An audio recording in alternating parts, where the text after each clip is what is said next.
I'm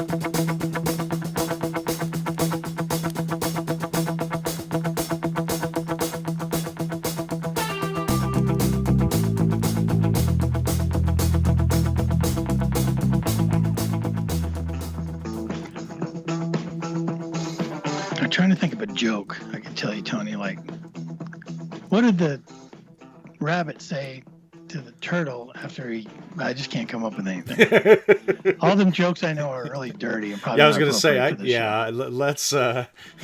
let's don't kick it off to me because I'm not gonna save you on this one. Sorry, man. Another I'm Thursday good. night, Relics Radio. Glad to be here, man. I know that it's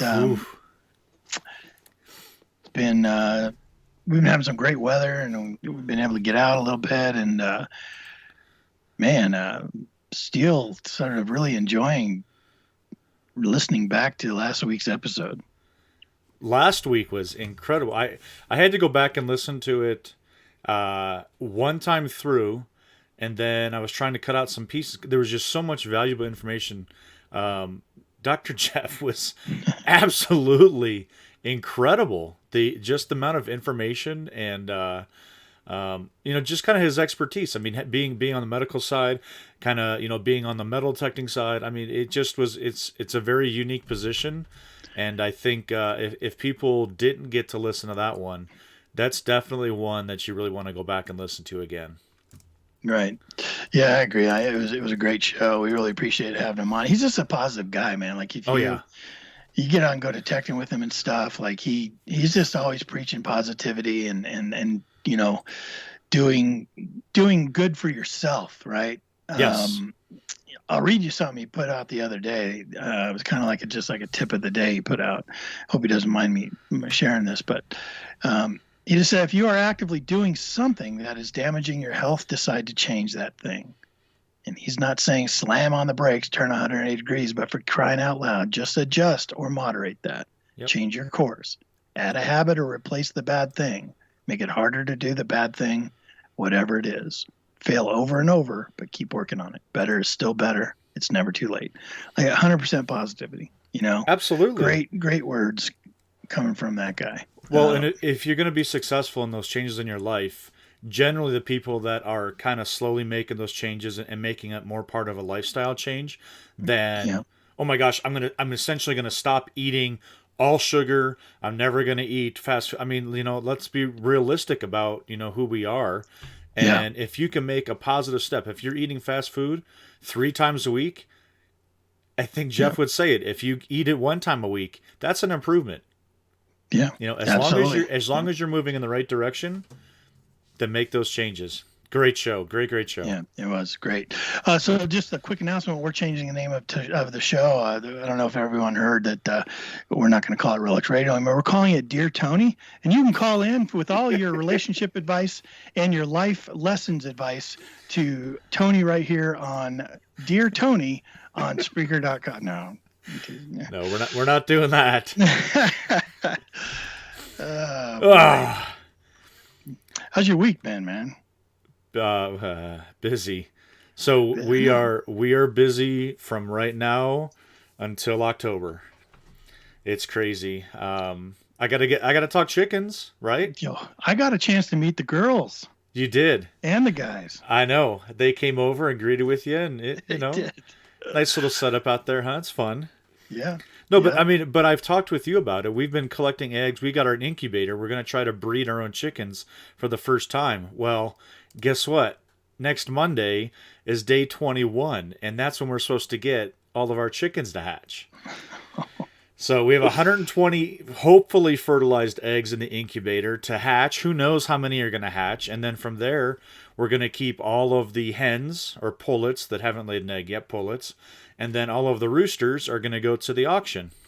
Do they know that? They don't look that nervous. I whispered inside the incubator. I said, if you're a boy, you're gone. So hopefully they just make good decisions. Yeah. And then on top of it, we're supposed to get our meat chickens delivered today. Yeah. And they're a little delayed. They didn't hatch on time from the hatchery that we buy them from. So they were a day late hatching. So they got sent out last night, and we will get them tomorrow morning. I love that term, meat chickens. Meat chickens. Yeah, it sounds like an old 80s hair band that I used to follow. Meat chickens. Man. So who's the chat? Oh, sorry. Go ahead. No, I was just going to say, it's pretty busy stuff, man. Yeah. And then on top of it, this whole metal detecting hobby thing, gets thrown in there. It always gets in the way, doesn't it? It's I think we'll talk about a little bit more about that tonight, right? Yeah, we got some good stories to share with you tonight. Yeah. Tonight we're just kind of doing an open mic to be Tony and I tonight talking about. Yeah, we had a great time this weekend, and it involves all kinds of different aspects of our hobby. So we thought we'd just chat about it. But we'll be opening the phone lines here real early here, another about 15 minutes or so.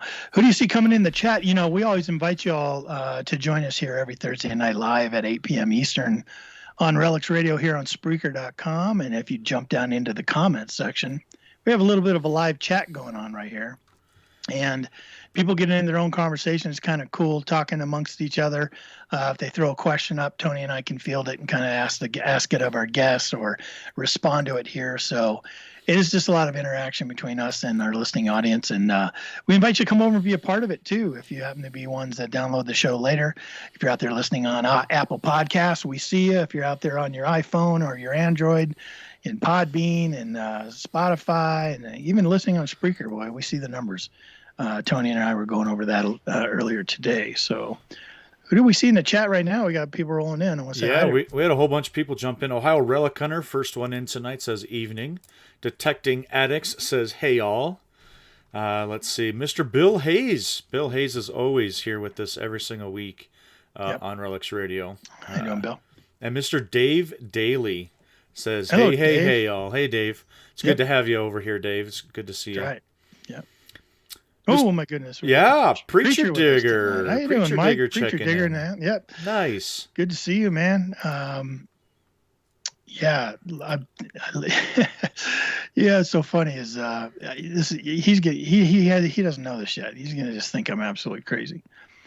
But he put a post out on his social media. He's been had some thoughts about YouTube and stuff, and yes, he had shared them and stuff. And I remember I had this long drive ahead of me, and I'm like, man, I would just love to pick up the phone and talk to Mike about his YouTube channel, because like Mike. Man, to me, Mike makes some of the best videos out there on YouTube with metal detecting. He puts so much effort into it, and he's become so talented over the time I've been watching him produce videos that I wanted to like give him words of encouragement and kind of, tell him to keep on keeping on. And I end up, what I did is I grabbed my phone and I pressed the memo button and just let it play. And I sat there and I recorded this entire conversation to Mike, one-sided, of course. And I thought, I'm going to share that with him, And then I never did. I never did follow through with it and stuff. I kind of chickened out. I was like, well, I don't know what he would think of this, But tell you what, Mike, you just keep making videos, man, and keep doing as well as you are. And wish you the best. Who else you see? Teresa, the treasure hunters. Yeah, look at that. Teresa popped in there. Mr. Braden Bushert. I can never say that last name correctly. Braden, how are you? Yeah. We see these people, week in, week out coming here talking with us through the chat here, joining us live on Relics Radio and stuff. What would be even better is if all these people here just went over to EurekaTHC.org or Googled Rush to the Rockies and made their way out to Colorado, come out here and see us and dig some stuff with Tony and I. I tell you what. Hey, we do have one of our listeners that's going to come out and visit with us. We do. Yeah. Absolutely. Copper Joe, right?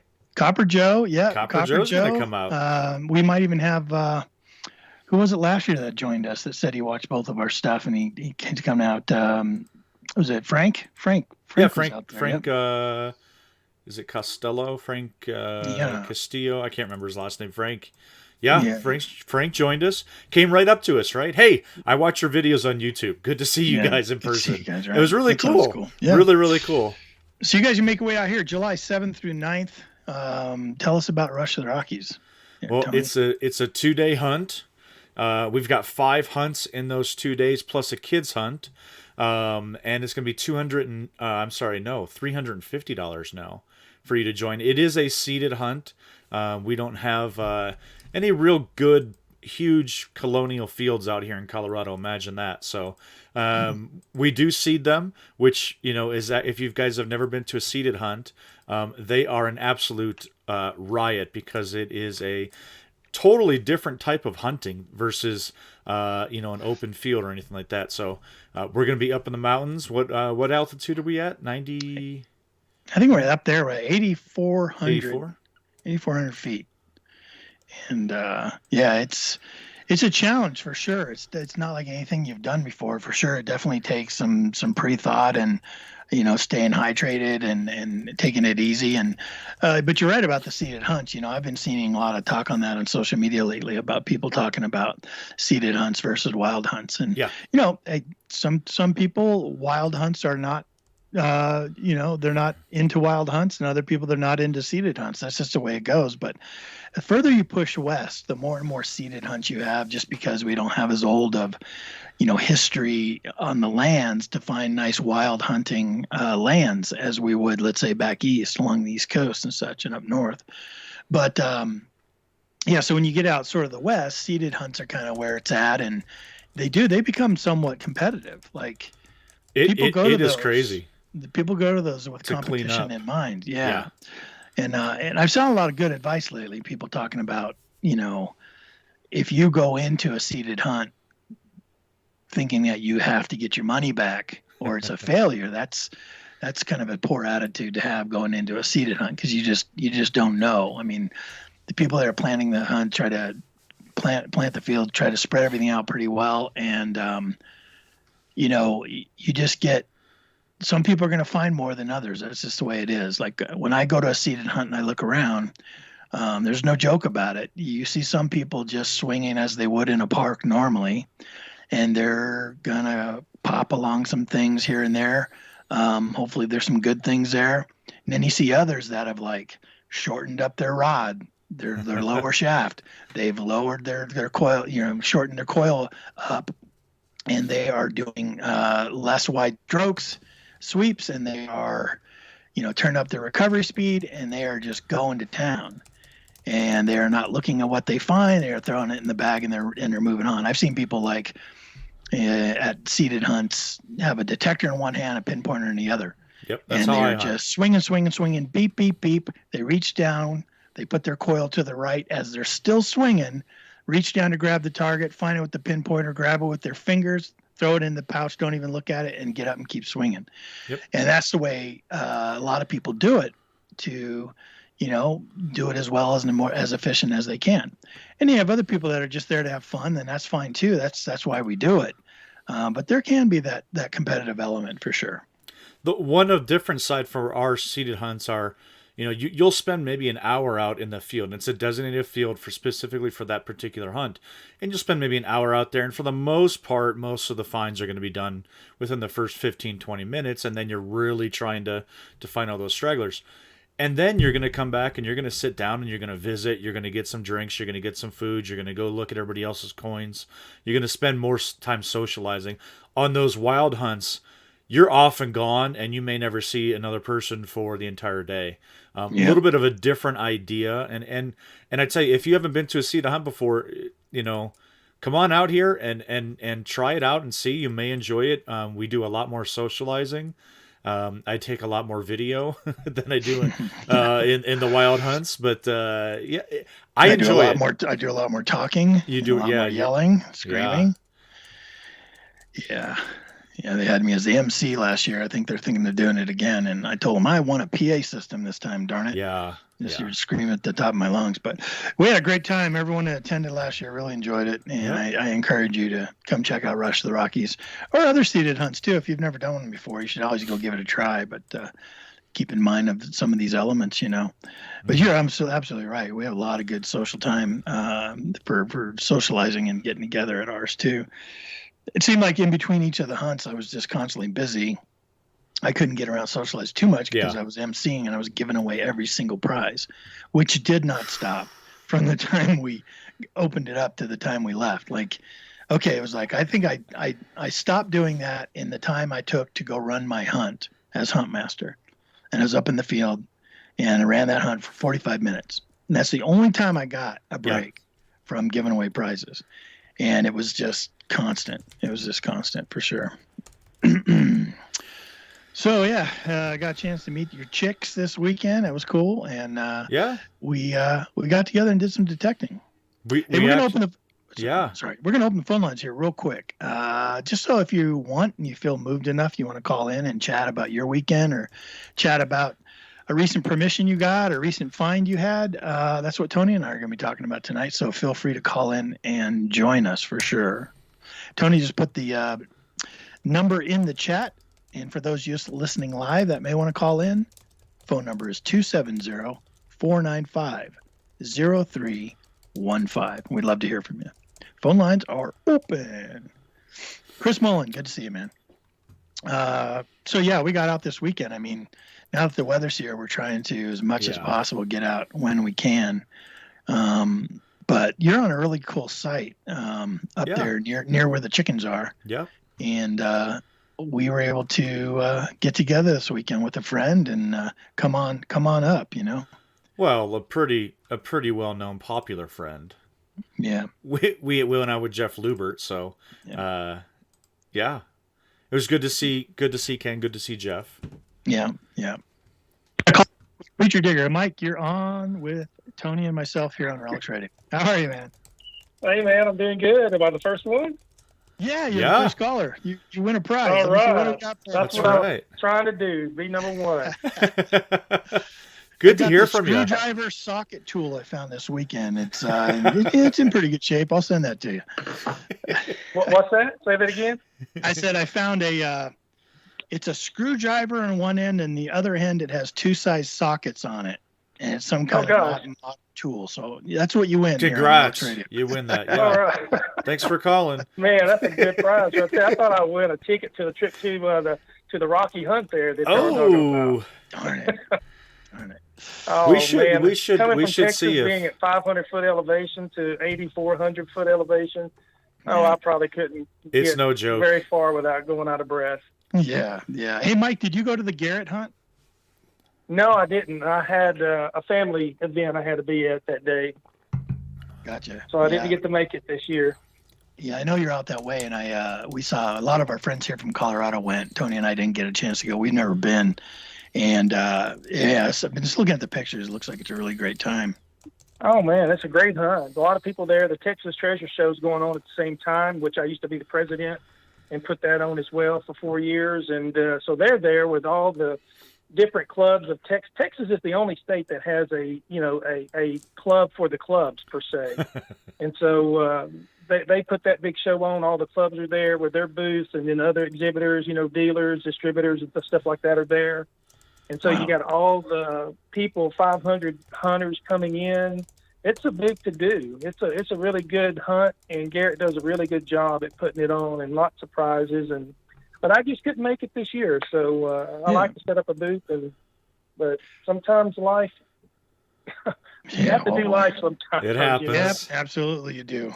What have you been up to lately? Did you get a chance to go out digging? I try to get out as much as I can, but that's about once a week now for me, if I'm lucky. Mm-hmm. So I'm waiting for water season to get here. I'm ready. When you land hunt, you have to secure permissions and get through all that kind of stuff. But when you go water hunting, it's just like, the lakes are there, they're replenished every week, and it's good, easy filming footage and stuff. But yeah, I just came back from Central Louisiana, my last video. You saw, if y'all watched that. And I may be heading back there again this Saturday. I got that new Manicore that I hunted with you guys in England. Yeah. And been going back over different areas that we've hunted. And, man, I'm telling you what, it's finding a lot of stuff that even my Equinox didn't find. Wow. And so I've just been going back over the same properties. Now, somebody could say, well, you just missed it. And that's true, too. I just didn't get it. But, I hunt in a gridded form, a pattern. And but I'm still finding stuff that, man, we've hunted this one piece of property down there so much and found so much. And I couldn't believe I dug a Walker half out, and this past weekend. Yeah. Wow. Yeah. But it's good. It's really getting through the iron and the trash and finding stuff. So I thought I had real good success last Friday when I was there. So I thought this Saturday I'll go back and grit it off a little bit more, try to look for more Civil War relics, which is a lot's out there as well. How far away? So that's about it for me. How far away for you is that? Roughly? About a 3-hour drive. 3 hours. Way. Yeah, man, yeah. Yeah, that's about normal for me. I mean, I'll just, people call and say, hey, come up and hunt here, and I'll just meet up with them and drive. You got to go where the stuff is. There's nothing in my area, really. Yeah. South Texas is a lot of stuff. North Texas is a lot of stuff. But where I live, it's just not a lot old stuff, unless you get some old houses. And that's going to only be around, 1900, maybe a few years before and after. But just I'm not in an old area, so I really have to travel to get to the old stuff. I wish I lived on the East Coast and just walk out in the back pasture and start popping toppers. Not so blessed to do that. So.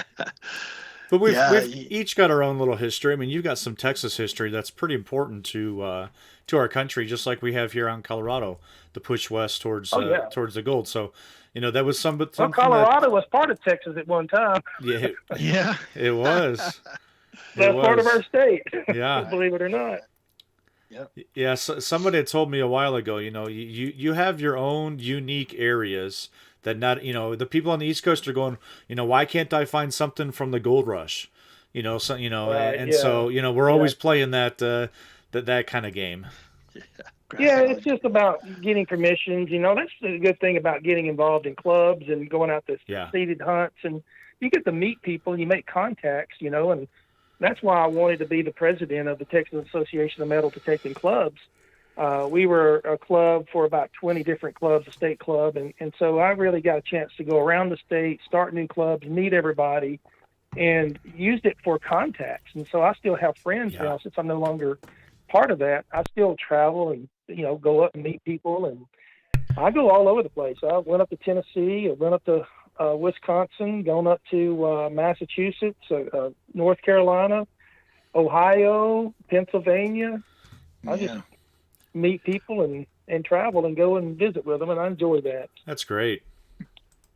I didn't know there was that many clubs in Texas, enough to have a club for the clubs. Oh God, there's even more clubs. There's even more clubs. There's only, when I was there, we had about 20 that was involved in the association, but there was more clubs that were in Texas that's not part of the association. But yeah, we're the only state that has that. And so clubs pay a membership fee to be part of that, and then quarterly, we put on big seated hunts all over Texas, and we did our own little hunts, just like, anybody else was doing their seated hunts. And people would come to it, and we have a good time. And a lot of times we partnered with Garrett for the first 2 years they came out with the Charles Garrett hunt. We were with them, and they're still with them.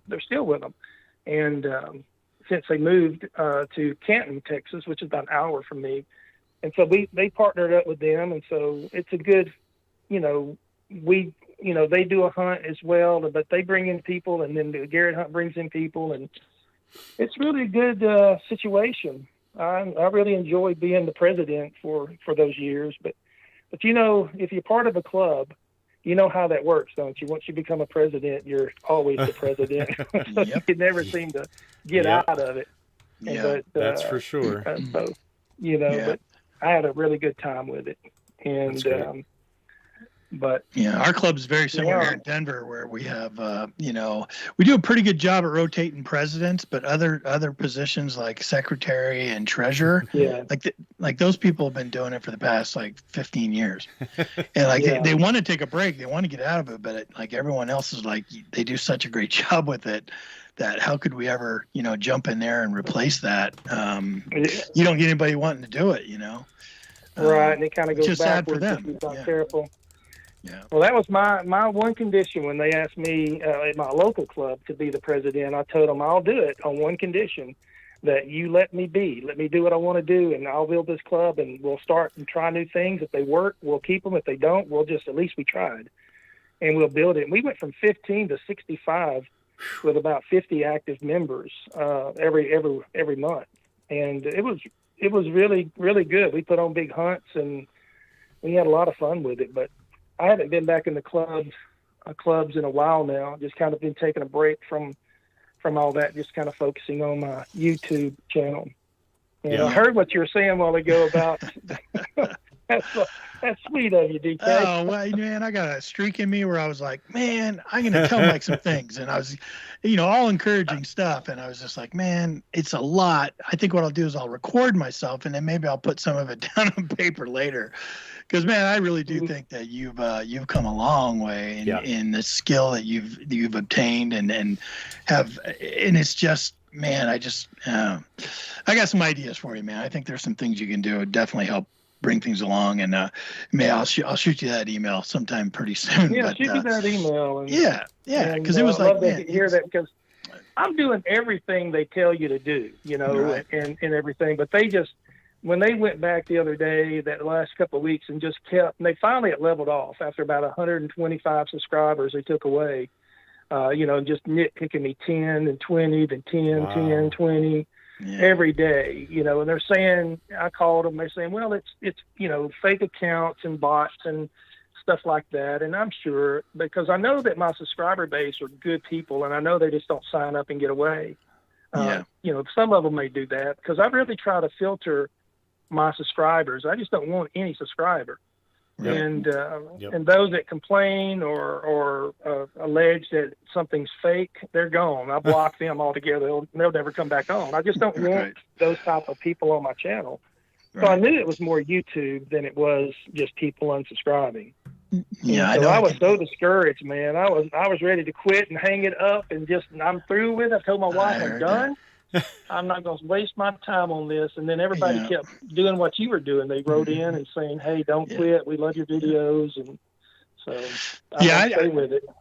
Yeah, I mean, really, I know it really feels that way sometimes. It really, YouTube really can be against us and our niche and everything like that. And I didn't want to be, another person that was just gonna be like, hey, Mike, don't do it, because I mean, if that's what you're, feeling, you got to do what you got to do, and what's good for your life. And I know a little bit about you to where I know you do that. I know you will do whatever is best for you to to maintain your sanity and all that stuff. But I'm just like, man, I wanted to kind of get in the nitty gritty with you and talk about some stuff and chat about the ins and outs of YouTube and kind of some stuff and make some suggestions and kind of see where you're at, see if you're really willing to kind of like give it up. But I'm glad to see you haven't. I'm glad to see you're hanging in there. And if anything I ever say to you would help in any single way, it would thrill me, because I think you're doing a great job, and I would hate to see you leave the platform, because I think that you could be a great channel providing some great content, which you do. I just think you need the recognition that you deserve for the effort and talent you put into it. Well, anything you want to offer, you have a number. You just give me a call anytime or drop me an email. I appreciate it. And anything I can do, you work hard at it, and you end up, you don't get the views that you really think they deserve, and yet someone else that has no editing skills put something together and they'll get 5,000 views. I'm like, what's up with this? What's up with that? So anyway, but hey, I'll stay with it. For the fans out there that said stick with it, I'll stick with it. But I know y'all probably got some more callers, so I won't take up all the time on the phone here. So, but give me a call sometime and we'll chat, and I appreciate you guys taking my call tonight, man. Thank you, Mike. Great to hear from you, Mike. All right, man. Great show. Y'all keep it up. Thanks. All right. Bye-bye. Take care. Yeah, you can find Mike's channel. You head on over to YouTube. Just search for Preacher Digger, and you can find his YouTube channel over there. He's got just a ton of videos. Like I say, he does a great job. He also has, like, say, Instagram and Facebook stuff going on over there too. So, great call. Thank you, Mike. Yeah. So, Tim Milldigger in the house. How you doing, Tim? You were mentioning just before Mike came on that we had Jeff Lubert join us this weekend on our hunt. Yes. Yeah. We were just trying to come up with an idea of where to go over the weekend. We obviously want to dig, and I was like, let me see if Jeff is busy. So I said, are you interested? He says, I'm always interested. Right. Sent him the address, and he met us out.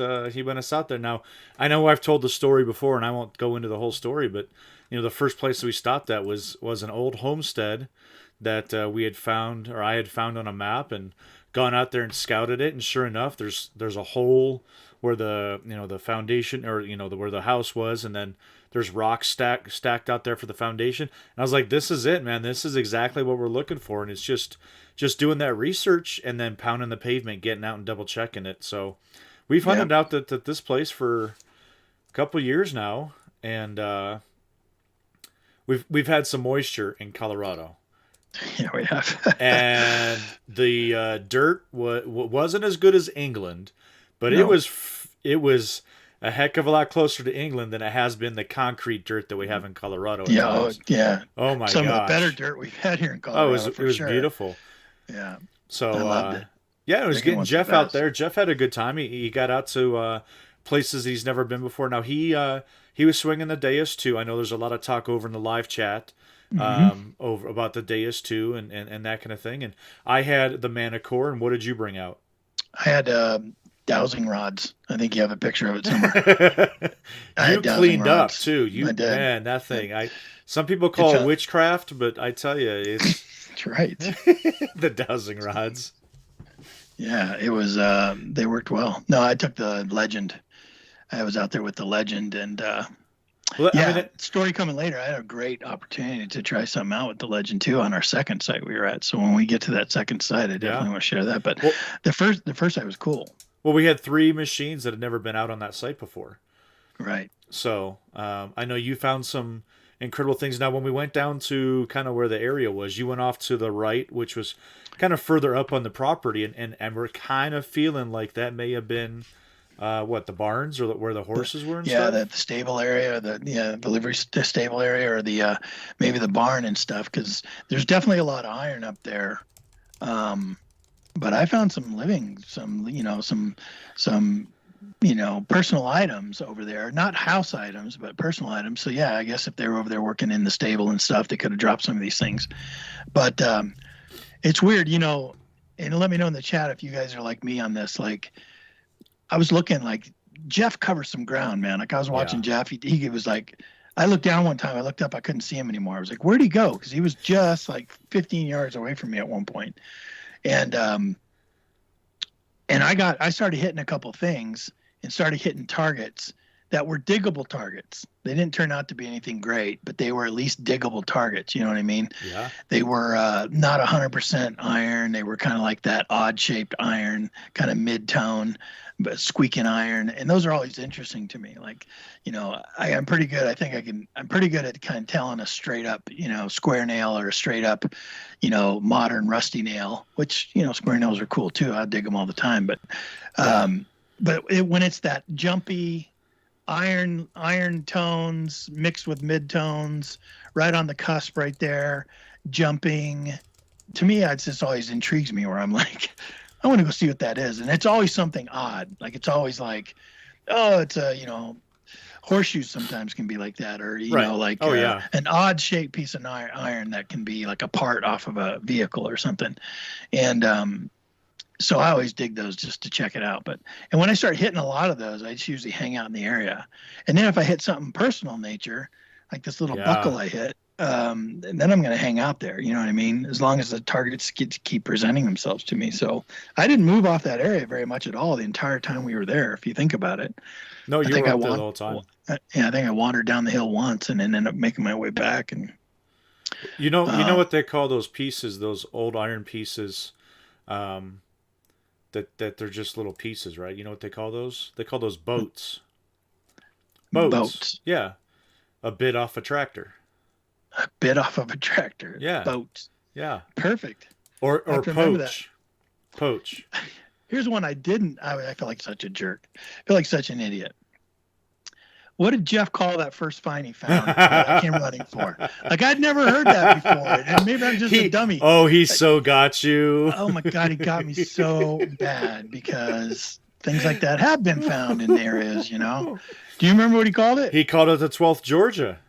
The 12th Georgia. The 12th Georgia button. And here's what really sucks about that. This is what really is terrible. So I pulled that same friggin' joke at the military site we've been looking for, in that stage stop area we've been hunting for the past number of weeks. I pulled the same exact joke, and then I fall for the same joke that I pulled on everyone else, because it was different, of course. Oh my gosh. I'd never heard anybody play that joke on me before. So Ohio Relic Hunter's laughing at us. I bet. I bet he is. Great. I was asking That's if anybody's awesome. dug a 12th Georgia button before. Oh my gosh. I mean, I don't know. I don't know. We're not in Civil War area here, so I don't know everything about the, our military from then, and regiments and this and that. So, yeah, 12th Georgia, yeah, that could happen. I had a couple 12th Georgias. I did too, eventually, Yeah, but yeah, they're amazing when you find. They sound so good though, right? You can't not dig them. I know. You And have I to like dig digging them, actually. Be cool because they're actually researchable, and Yes. anything I can research, I love. I go, but it's like, oh, what's this? Nitro Club. How old's the Nitro Club one? And you go and check it out, and then. Yeah, so anyways, he gets me with the 12 Georgia, and then I'm thinking this is just payback for the 101st Airborne tag that I found at the stage stop we were at. I found this Yeah. old cow tag, real big, thick, brass or copper cow tag, and it said 101 on it. So I came over and told everyone had a 101st Airborne buckle, and I was playing that joke on everybody, and then sure enough, 12th Georgia button. I'm like, what? Ohio I Relic put my Hunter. shovel in the ground. I put my detector up against it. Oh, you were convinced. I pulled off my headphones. I went walking as fast as I could across it. Are you kidding me? And he's going, nope, you're not going to believe it. And I was like, so he just kept escalating it and escalating it and escalating it. And I got about 5 feet from him. He goes, it's a 12th Georgia. And I was like, oh man, it got me. Ohio Relic Hunter says a company called Remington makes the 12th Georgia buttons. He thinks. Yes, they do. Yeah. Yes, they do. You were. I wish I was Winchester recording your Company face mentioned it. because you were absolutely convinced 100%. You were in awe. Your face. I don't like this podcast stuff because the truth comes out a lot, and I always end up regretting it. Right? Yeah. I've admitted more faux pas and self-incriminating stuff on this podcast than I think I ever have in any of my videos, for sure. Because I can't edit a podcast. My mouth just opens up, and I tell everyone how dumb I was this weekend. You have truthful Tourette's. You're just unable to stop yourself. Oh my gosh, it was crazy. So yeah. But then he turned around. He found. Didn't he find a U.S. cartridge? He did. He found what caliber was it? A 44, I think. I think it was 44. 44 caliber, and had US on the bottom. And I know we found cartridges out here in Colorado, a lot of them, but I don't think we found very many of those US cartridges. So yeah, it's not one we normally find out there, so it was really unique, I thought, and really cool. And he was using the Deus too, and he was pulling stuff out of iron.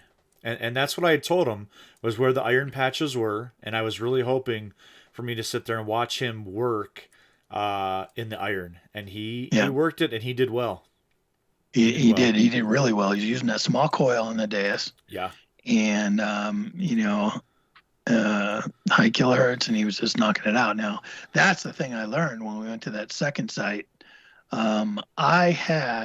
I knew the first site was going to be iron infested because we'd been there before. So I threw on, for the first time ever, I used the little tiny 6-inch hockey puck coil for the Legend. I don't even know what they call it, the LG-18 or something like that. Anyways, yeah, it's just this little 6-inch round double D coil, and I went out there and it was doing great. Like I just love small sniper coils like that. They are so great. If you have never used a small sniper coil for your machine, and I even saw a Facebook page recently, somebody asked, why would I ever use this little thing? It's like, man, it just opens a new world for you. It just is, it's just a different type of hunting. Yes. There's a bigger risk reward thing or something going on there, because when you hear a target, you can nail a target. You hear that target and it just screams at you, here I am. Like, there's no ambivalence about it. Ambivalence, I don't know. But yeah, it gets right down in between the things and pulls stuff out and says, here I am, come dig me. And when you hit it, you're not covering very much ground with it, I'll tell you that. But you don't need to. You don't need to. to. That's what the bigger coils are for. You're going to use those and generally have a faster recovery speed, and you're just looking for iron spots. You're looking for where the buildings were, where people were more, and then you throw in that sniper coil, forget about it. There's nothing better than those sniper coils. Yeah. You were talking about the 2D. You're getting to really like that 2D display on your Manicore. I really do. I'm really starting to understand a lot more, and I know that Braden was talking about the not being good inside the iron. The thing about the 2D is it will show you multiple targets on the screen, so you're going to hear. The numbers may not be absolutely true to what the targets are, but you're going to get that change because you're going to have an iron masking over a better target. So your numbers are going to be off, but they're going to show you. And from what Debbie was telling us out in Oklahoma was you're looking for that sweet spot, and you're going to get two targets. They're going to show you one real low. That's going to kind of grunt on you, but it's also going to be either super high or super low on the screen. It's really hard to describe. The screen's pretty complicated to learn, but then you're going to see another multiple target, and it's going to be a smaller, more crisp target, and that's where it's actually picking up multiple targets with different ferrous levels, and it is amazing the information that it gives you. It's taken me a long time to figure it out though. And it's just time behind the machine, but it's I love it. I absolutely love the Manicore now. Yeah, and I'm learning the legend too. I'll tell you, I just said I was digging with that small 6-inch coil, and at the end of the day, hunting 3 different spots with that detector, and with that coil. Actually, I switched to the large coil in the third location we were at, but looking back at my finds for the day and my junk for the day, it was just noticeably different. It was a noticeably different day for me. Almost every target, I mean, far more than normal. Almost every target I dug, I kept. It was a keeper target. Yeah. It was a target that I was able to discern that it was going to be something interesting in it, and most of the times it turned out it wasn't. I think there was only, because a lot of times if I'm using a bigger coil, I'll dig stuff if it's on the fringe. Tony, you know that you're calling me out on it all the time. Like I'm digging these super small targets, super jumpy on the fringe, iffy signals just coming in and finding some good stuff sometimes that way. But I'll dig a lot of trash that way too. We're on a field site, relic site. I'm not going to be looking for gold or anything like that, but I'll still dig those iffy targets, and I'll have my share of junk. But boy, this last weekend, I'm telling you, I didn't dig as many targets because I was being very selective, because it was just easier to identify what was truly a junk target that I didn't really want to go down and dig up. I think I dug 2 horseshoes, which I wanted to. I wanted to see what that was, and I was happy they turned out to be horseshoes. And then all the rest of the stuff was little bits and bobs and buttons and buckles and little stuff, and it was just really cool. But we're still learning these machines. I mean, we haven't had them. I mean, time wise, we haven't had them out. I mean, we're probably still maybe around 100 hours, if that. Yeah, still fairly low. Right, definitely don't have that down at all. But so you're learning all the time. Like you said, you wanted to find that horseshoe because now you've learned kind of what's that sounding like. I don't know. I enjoy horseshoes. I think they're just a pretty cool relic. But I will tell you. So like I said, we had those 3 machines that had never been out to that site before, and there's a lot of talk over in the live chat right now over on Spreaker.com about the 2D on the Manicore. I took it right over to where the house site was, the home site, and I wanted to get in a high iron area because I hadn't been in one yet with the Manicore, and see in my mind if I'm actually able to find those better targets underneath all of the iron. Now, I will tell you, I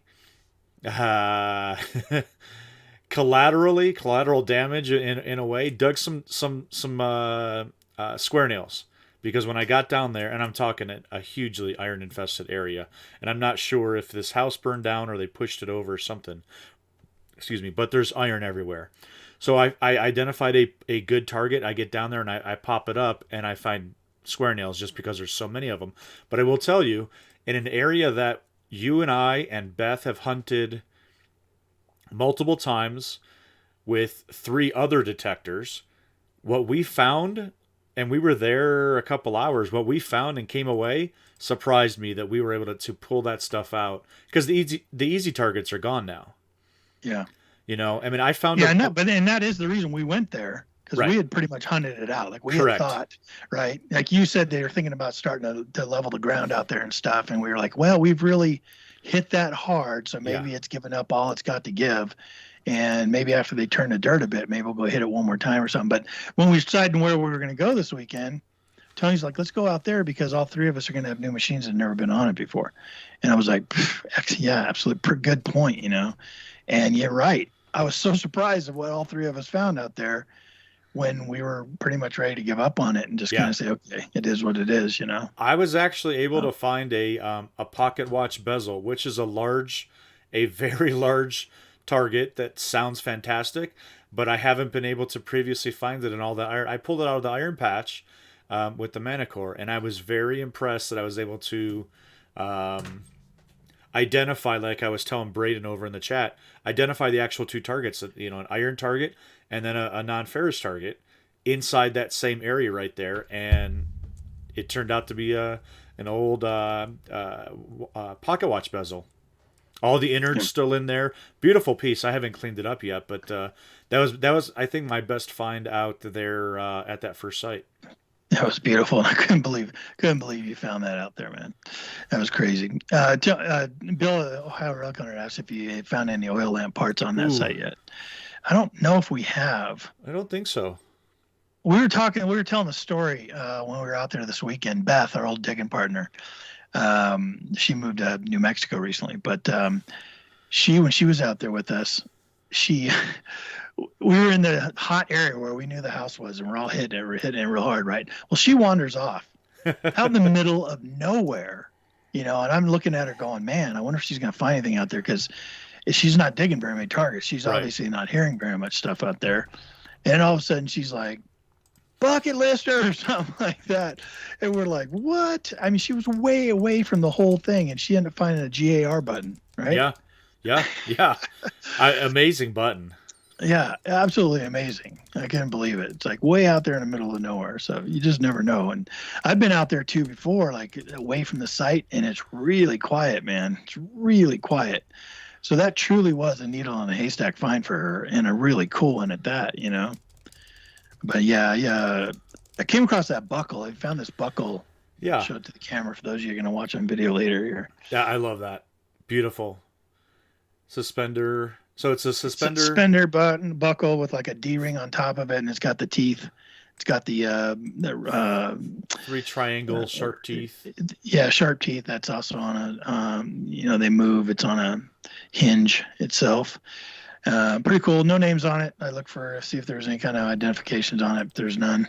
What else did you find besides the pocket I don't think I found anything else out there. I can't remember. I know you found that button. That's the one I wanted to talk about, was that button. Yeah. Now it's a civilian button. It is. Yeah, it is. It. Let me see how I describe it. It's actually, my eyes are terrible, so I took a picture of it. What it says on it is, so it's about the size of a dime, almost a nickel, right? So probably a coat button of some kind, or a suspender button. But it has got a horseshoe, an upside down horseshoe, with a ribbon across it diagonally that says Summit. And then it looks like it has 2 crossing, looks like, okay, what do they call the whips that they whip horses with? Anybody know what those are called? Throw it in the chat if you know that. You know what I'm talking about? They kind of, not that they whip horses, but say even for dressage and stuff like that, when they're getting the horses to maneuver. Anyways, it looks like it's got 2 of those crossed, and then it's got a C and a B in script, B over a C, right in the center of the horseshoe. Then it's got like a D5 on the right hand side, and then it's got something else on the left hand side of the horseshoe. So it's really cool. It's a 2-piece. It's just the top. Whips. Yeah. It's a 2-piece button. It's just the top. It's just the top, but beautiful button. I think it's really unique. And ironically, yeah, they're what a if we can get send me a I'm picture showing of it to the it. camera. People Yeah, on the radio are like, wait a minute, we don't get a yeah. camera. Send me a picture of it. I'll put it up on the video. Yeah, that's so cool.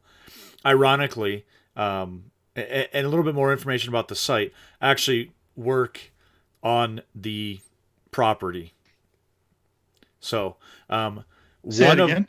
I work on the property as my business. My business is on this property. So You've told that story before, right? I have. Yeah, we've got the chickens out on the property, and anyway. So, but I haven't told you this because you just found that button. One of the businesses that we operate off this property, we have somebody we do business with in Australia, and the name of the company is Summit. No way. It is. Really? Yes. They're out of Australia. Yeah. Look at that. Oh, that's their Just kind of buttons from ironic. Australia. Yeah. It's kind of ironic, but yeah. That is ironic, man. No kidding. Summit. Yeah. Yeah, I found that, and I found this other thing. I think it's off a belt. It's a so it's more looks more modern. At least it's not as tarnished. It's brass, and it's got teeth on the back side of it that looks like it like crimps down into leather or something, and then it's got a little hinge. Maybe a watch band end. Maybe it's kind of Yeah, it's almost kind of like a. Oh yeah, it's interesting. yeah, Another unique definitely piece. interesting. Another cool piece. Belonged to somebody. I don't know how long ago. I mean, we were finding stuff there for a while, like in 1910 Yeah, or 10s, so from 20s, that site. Yeah. Yeah.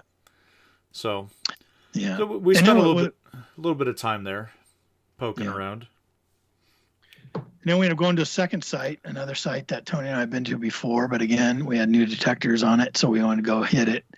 And it wasn't too far from the first place you went. Nope. Old school site. Old school site that was from again the early 1900s, around 19 teens, and they upped and moved that school to a different location further in history, further closer to now, and so we had been there once before, and we did okay. I mean, we found the typical things you'd find at an old school site, right? The pencil toppers and just things that little kids have. But ironically, I mean, that was we've talked about this site before. During the times of the early 1900s, late 1800s, at a school site, that was the community center. Everybody was there. If they weren't teaching the kids, you were having dances, you were having ice cream socials. You were all getting together over at these school sites, and you had found a corkscrew over Right. at the school, to pop out wine, right? And we were just thinking about the parties and the dancing that were going on. I ended up finding 13 squeeze box reeds on the site, so playing music, dancing. And we actually didn't hunt that site very long, and that's why we wanted to go back to it, and especially now then with 3 different machines.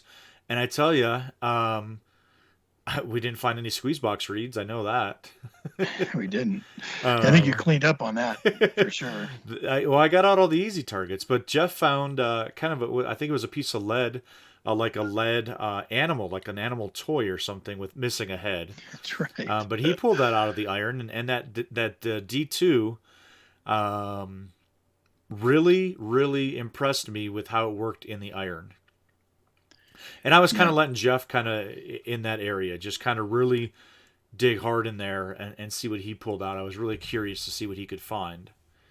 And he was always digging. I couldn't believe Yes. how many times he was Yes. digging, Yes. and that he wasn't moving very much at all. He Pretty wasn't. amazing, to the point to where I started asking him more about his settings and stuff, and I was Yeah. like, okay, because I had kept my small coil on there. I knew we were going to be in a lot of iron, but for some reason I went away from the iron area to more of the open field area, but I just was too lazy. I didn't feel like switching out to my large coil, so I was just looking for the needle in the haystack. And then I came back to the iron infested area, and the Legends got multi-frequency, couple different multi-frequency modes, and then it's also got single frequency modes. And Jeff's like, oh yeah, man, small coil, high frequency, that's where it's at in this iron thing. And I was like, looking down, I was like, you know what, that's right. I go, I'm gonna take this thing off of multi-frequency. and I'm going to kick this thing up to 40 kilohertz, and I'm going to see what that does. And oh, that was a difference. There was a big Yeah. difference there. Oh yeah, big difference. All of a sudden, I started hitting targets that I wasn't hitting before, and digging stuff. And it was just the smallest little squeaks and peekaboos around the edge of those iron pieces that all of a sudden now I was hearing those, where before I hadn't been, even with the sniper coil on, but multi-frequency sniper coil. Right. Wasn't hearing it as clear in an iron-infested area as if you go single frequency 40 kilohertz on that legend. At least that was my experience on this one site, this one day. And as soon as I just started doing that, I was like, wow, there's some stuff here that I need to look at, you know? I got a little jealous with you guys with the small coils. The Manicore still doesn't have a tiny coil out yet. I don't know what their holdup is. So the second that gets released, I guarantee I'm getting it, because standing back and watching you guys mess with the settings, use the sniper coils, you were picking stuff out of the iron, and I'm extremely impressed with that. Yeah. It was fun too. It was fun. Nothing like going over an old site to where you think might be played out, Right. and then you're just like, it renews itself, you know, and you're like, yeah, there's still stuff down there, you know. But it was a fun day. It was warm, beautiful, sunny. Yeah, I got burnt. Me too. I went. Oh my gosh. Got home and kind of got cleaned up. I was looking at myself in the mirror, going, "Whoa!" Like, yeah, I was out in the sun a lot, and it was a good day. Yeah, I think Tony and then Tony knocks it out of the park again. He goes, he's like, he walked over in between the two sites. We kind of took a little break, and he was showing us some research he had done. And he pulled out all these maps and all these overlays and all this information and land ownership information. And he's like, guys, look at these other places I'm looking at right now that aren't too far from us. And he's kind of showing us some stuff. And every one of them was like, yep, 100%, man. These are total targets that we should go try and get permission at. Like, just some great research Tony did. And we're digging. And at the second site, and Tony all of a sudden was like, I'm going to go get us another permission. And well, it's like, because you guys had the small coils. You were popping everything out, and I wasn't finding jack crap. So I'm like, is that what it was? It's exactly what it was. I was like, you guys got this. I'm not going to dig anything that you guys are finding. So yeah, it's like, I need a big coil site. Yeah, that's right. I need a big field is what I was looking for. Oh my goodness. Yeah. So yeah, you took off. And, yeah, I drove 9 minutes away, just kind of up and around the corner. And so when I'd done some research, I found on it was a 1913 map is what I've been using for this specific area.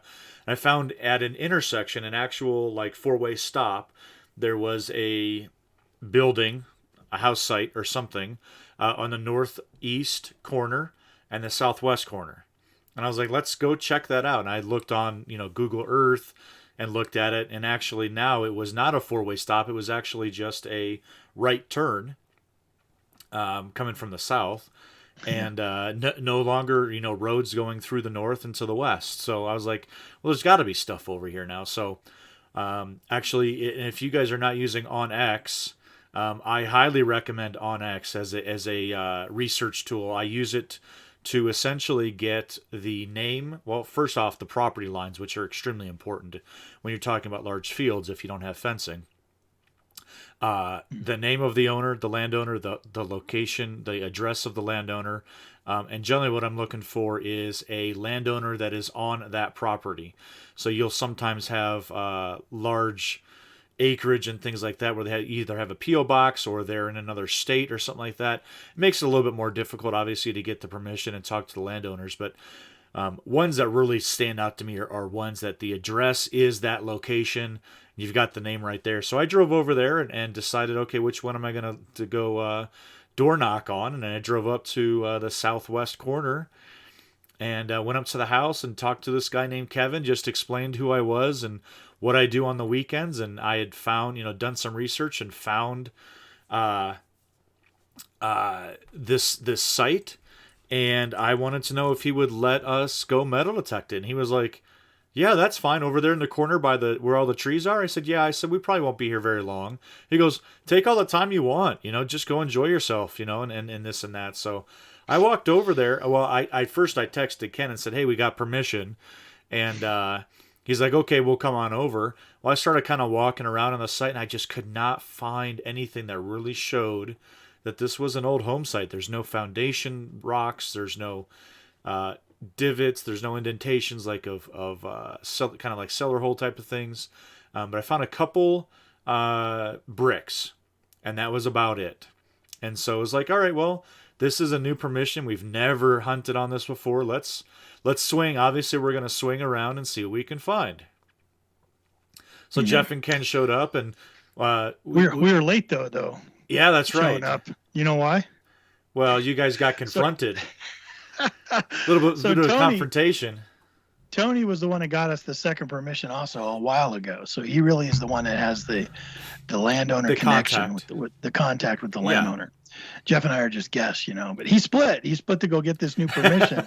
So Tony, Jeff and I are still out there, heads down, just hitting it, and look up, and this car had pulled over, and here comes this older guy walking over, dressed nice, and how you doing? Hey, how you doing? Yeah, good. And take off our headphones, go walking over to him. You guys got permission to be here? We're like, yes, sir. Yes, sir, we do. From who? And I was like, please, Ken, please remember her name. Please remember her name. Please remember her name. And I came up with the name, and it was the right one. Like, oh, good. Oh, good. Okay. Yeah. Okay. And then, but it didn't turn out good for us. Or it turned out fine. The guy was cool. Yeah. He's asking us why we were fine, and we got in a conversation with him, and he was fine and stuff.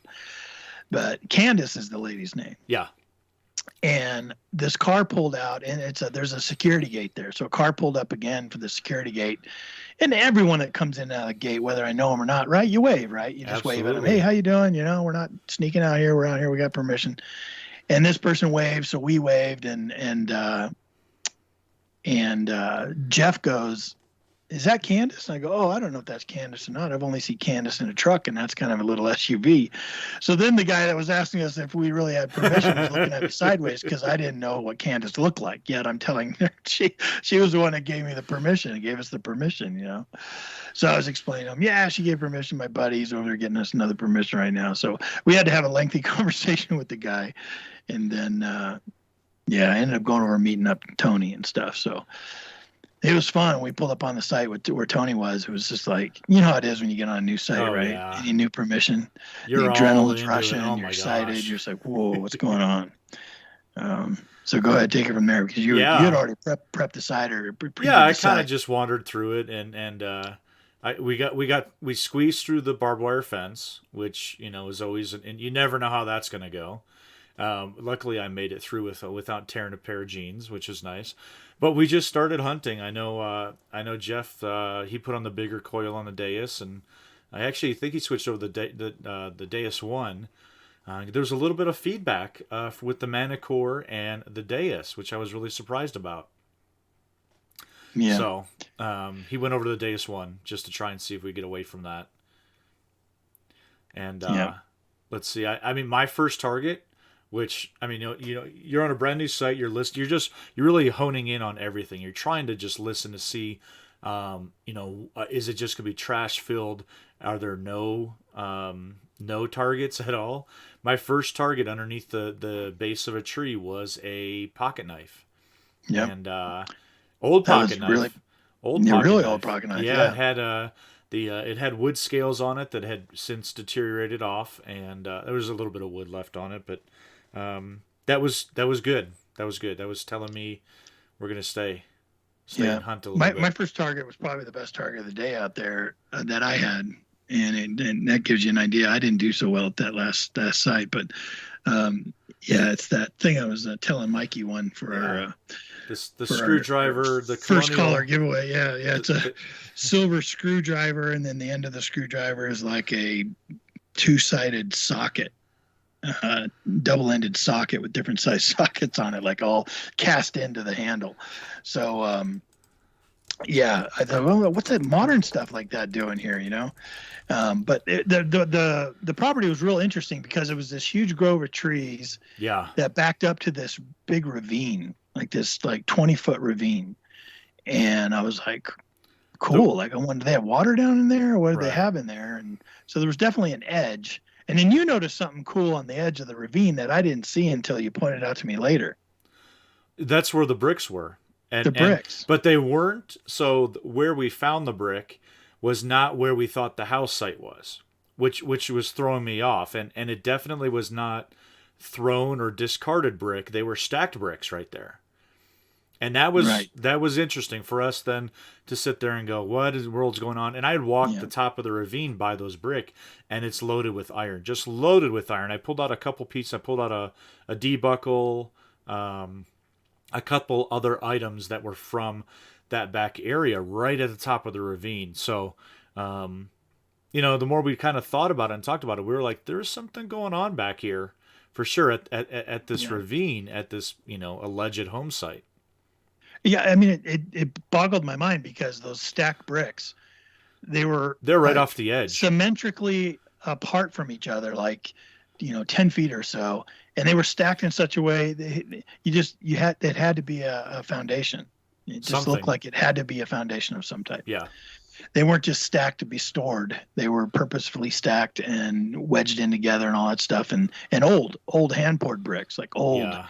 Hand cast bricks and stuff. So we were like, but then it was just right on the edge, almost jetting out over the ravine. So which is straight. You wouldn't have built a house right there, right on that edge or anything like that. So it was just very strange. Yeah, it was. I was thinking some kind of cellar. Was it like, but we just couldn't figure it out. So I didn't do so well at that site. I went way back in the woods. I went away from kind of that front area where we thought maybe the house site was. And I went through the trees. I was dodging, ducking brambles and branches and stuff, and way back in there. I was just trying to see if I could hit a hot spot. And I was right up against the fence of the adjoining property, which was a ranch. A cattle ranch, and started hitting a lot of junk along there. So I could just picture guys sitting up on that fence, tossing their beer cans and stuff. I was getting all kinds of like can slaw signals and stuff. So, yeah. Well, I didn't do so well. I didn't tell you. I had mentioned this to somebody else about the types of trees that.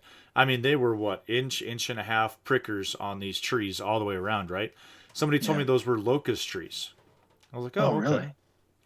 I don't have any reason not to believe them, but they were nasty. They jumped out and grabbed you. I was calling them sons of they were not friendly trees. I know that. SOB trees, that's for sure. Which made it tough to kind of get up and up. I mean, I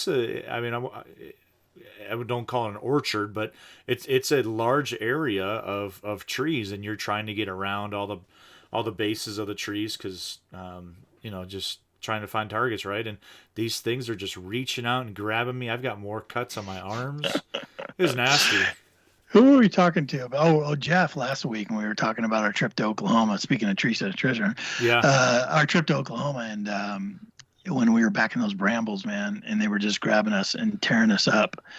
That was my first experience, really, and stuff like that. And you can have it. Like you get in there, and you get stuck, and out at this site, these trees were interspersed, so it's not like you would run into these thorny trees, these locust trees, and go, okay, I'm not going to go that way. You would just kind of go, okay, I'm going to avoid that one, and then the rest of them are just like normal, spruce or whatever they were. And then, get around, all of a sudden there would be another one in amongst all the other stuff. So you'd be like, oh, I'm okay here. And then it would, grab a hold of you and poke you. Yeah. It grabbed you. Yeah, Bill says he does that stuff in shorts there. You can have it, Bill. I'm telling you, man. That's stuff. I tried in Oklahoma. I was in shorts, and it was miserable. I had more cuts on my legs. I could not believe how much I was bleeding. That stuff was nasty. Those briars, they were nasty. They were nasty for sure. Yeah. So, did you find anything else out there with the pocket, except for the pocket knife? I have to go through back in my pouch. I can't remember. I found the D-buckle. I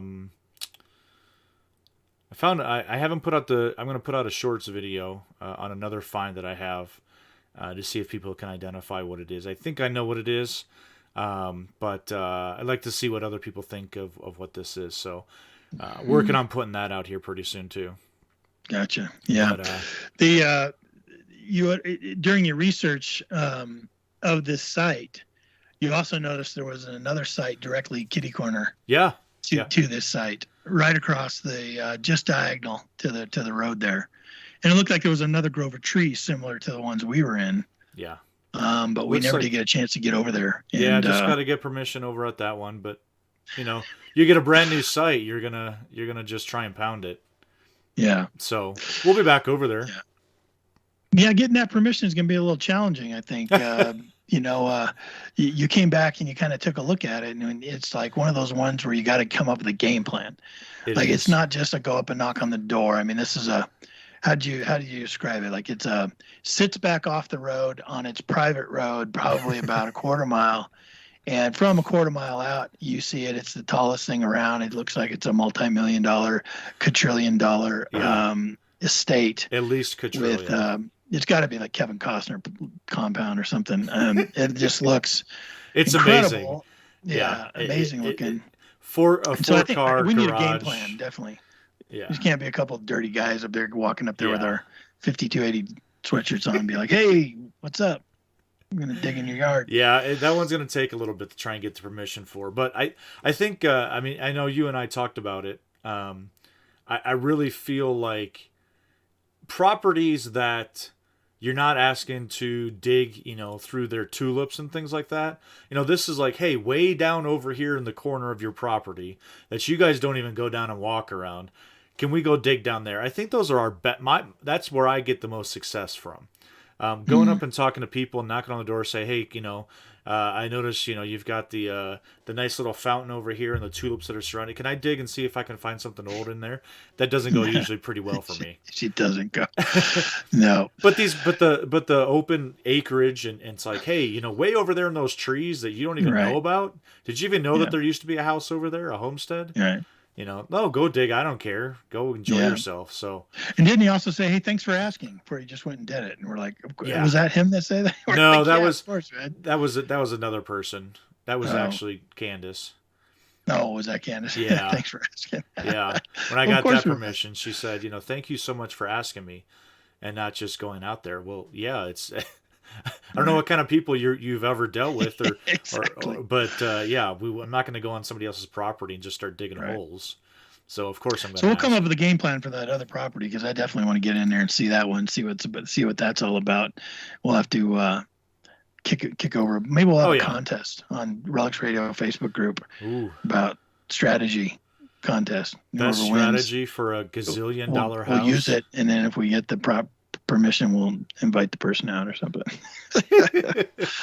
Teresa, the treasure hunter, says you two are great door knockers. We got some permissions out there in Oklahoma with Teresa. Sure did. Yeah. So, we're not shy. We're not shy about it. We definitely have no qualms about doing it for sure. And most of the time it works out great. It's just, you get a little intimidated when you see that kind of property you're walking up to. You're like, okay, are we going to talk to the servant quarters first? And, and right. See if we can talk to the man of the house. And who knows if they're even interested in history. It didn't look like they're working their land, right? No. It just looked like they're out there to be out there away from everyone and this big, beautiful property. Yeah, Teresa found that miner's tag. That was off your permission. It was. Yeah, she owes you for that one, huh? It was beautiful, man. That was. Oh gosh, and it's so great too because we're in an area that is known for that. Like it's a mining town. It was a mining area, and mining was everything to the town. Like anytime you talk to anybody about history, it's all about mining. And so, for her to find a mining tag, a miner's tag in that property was beautiful. Home run. Beautiful. Yeah. So we had one more really big discovery actually before we left the site. We were talking with Jeff, and we were getting tired, man. It was late. We'd been out sweating in the sun all day, just exhausted. We talked to Jeff last week, Jeff Barber, about being prepared and staying hydrated, taking breaks, and of course we didn't do that like we should have again. But were just like tired and getting ready to call it quits. And Jeff goes, I want to go down that ravine. I want to see if there's anything in that ravine or maybe on the hillside of the ravine. And he started hinting about, like, I wonder if they dumped their junk over there or whatever, right? Like, I wonder Well, if they that's dumped some of generally, the trash over there. that's But we what couldn't you're see thinking. anything. Couldn't see a No, we refrigerator. couldn't see Couldn't anything. see a tire. Couldn't But see that's what anything. you're thinking of, these older sites that are by ravines and rivers and waters and things. They ended up just dumping all of their trash out there, dumping Right. trash, dumping cars, all this, usually over the edge, right? But as we're walking the top of the ravine, we see nothing. There's no trash out there. No, like you said, no washing machines. No tin cans, no Nothing. iron, no old tin cans or no bottles, no glass, no nothing, And so but what are we always looking for, man? You and I are always looking for a dump. Looking for a dump. Got to find the dump. Yeah. Garbage dump, bottle dump, doesn't matter. We got to find that place. If we find that place, we're probably going to spend some time there, going through it. Because we're out of a bottle dump area, right? We don't have any in our arsenal right now. Nope, nothing. But so Jeff, go ahead, Jeff Lubert. Yeah, he goes all the way down to where he can get down into this wash or ravine or whatever you want to call it, and he's again doing what we're trying to figure out. Where are the tin cans at? If they're throwing tin cans, they're throwing other things over the side, and he's coming up from the south to the north of the property, and he's like, we're calling down to him, you getting any targets at all? And he's like, I don't hear anything at all. There's nothing down here in this river. I don't see anything. I don't see any bottlenecks sticking out. I don't see anything down here at all. And at this point, I had brought Ken over to where the bricks were, and I was showing him where the bricks were and saying, God, this is just so weird, this location. These bricks are stacked. They're not thrown. Something had to be going on around here. So at this time, we're pretty much pooped beyond belief, and it's time to kind of leave. And Jeff starts to come up the not at the best location to come up the side of the hill. And Ken's like, here, stick up your shovel. I'll pull you up.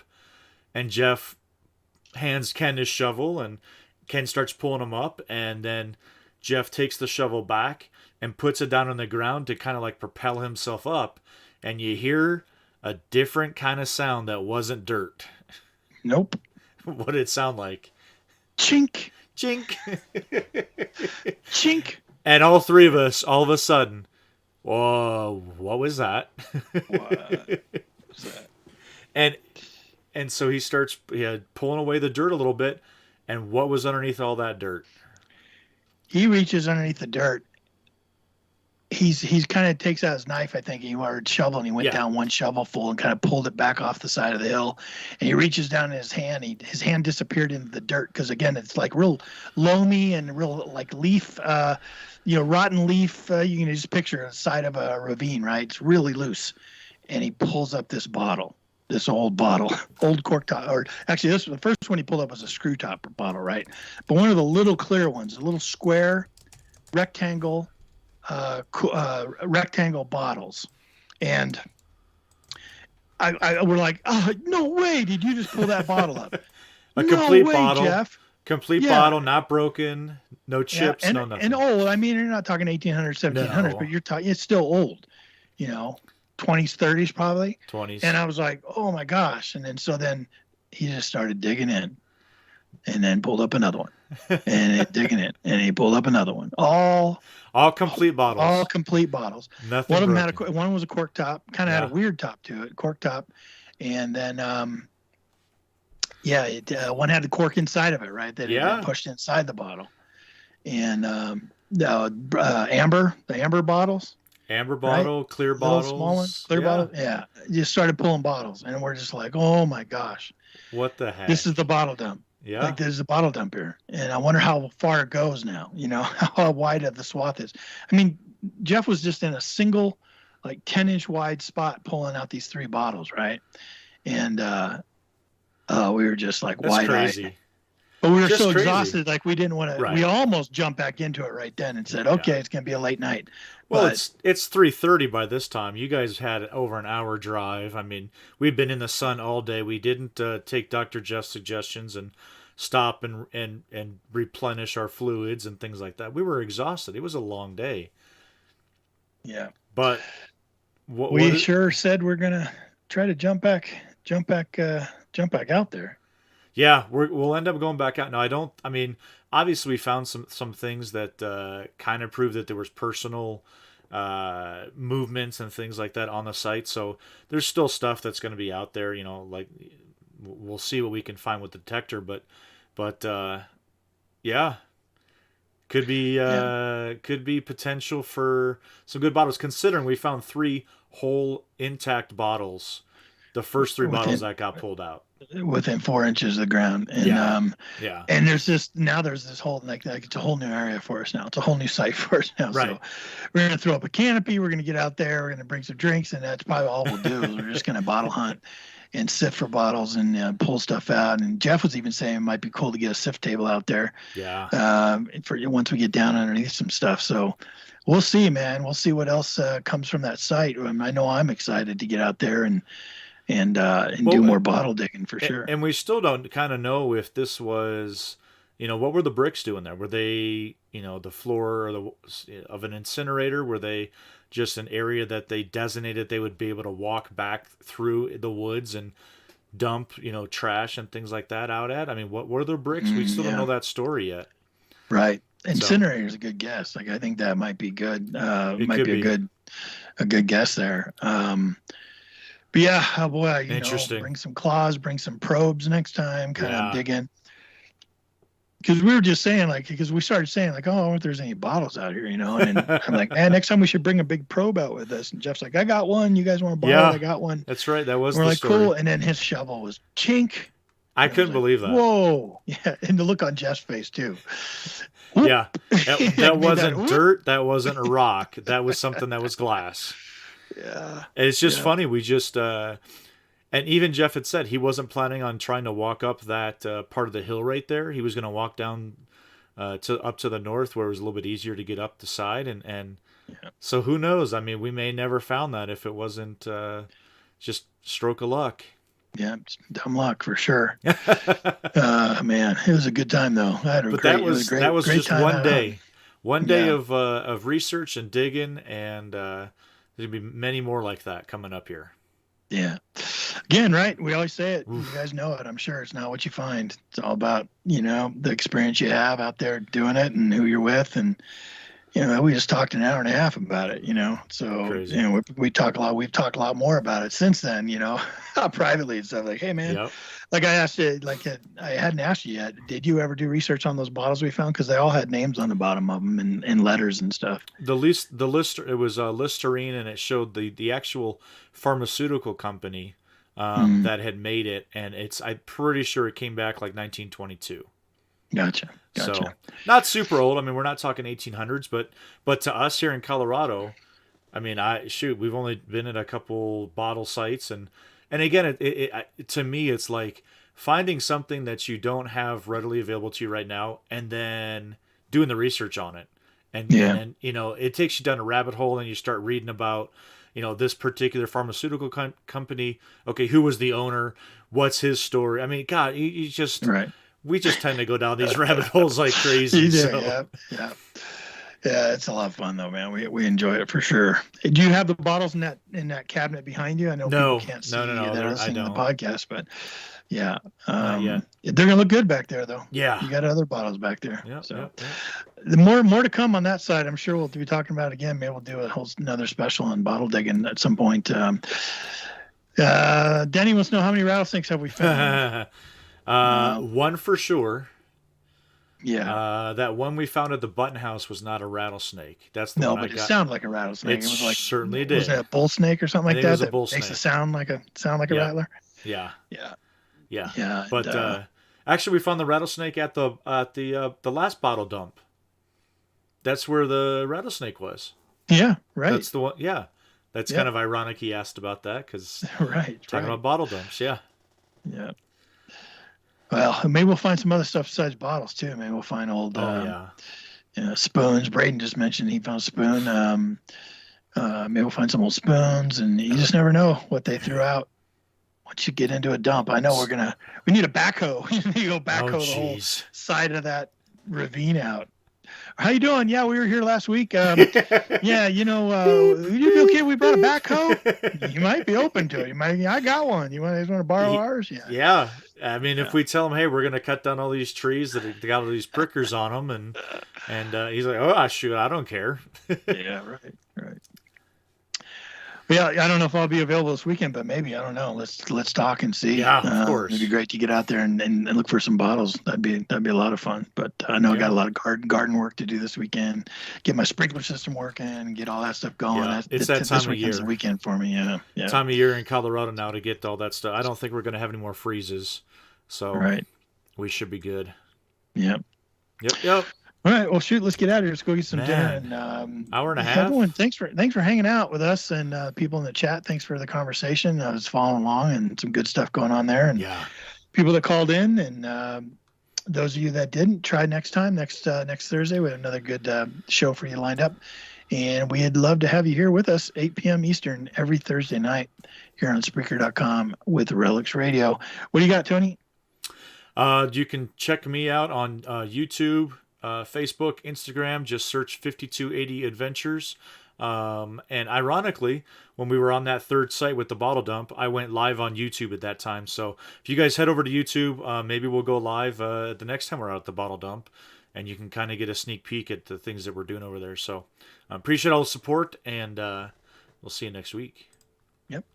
You can find me at Adventures in Dirt anywhere on social media, Adventures in Dirt, YouTube, Facebook, all that stuff. And then right here, Thursday nights, every Thursday night, 8 p.m. Eastern on Relics Radio.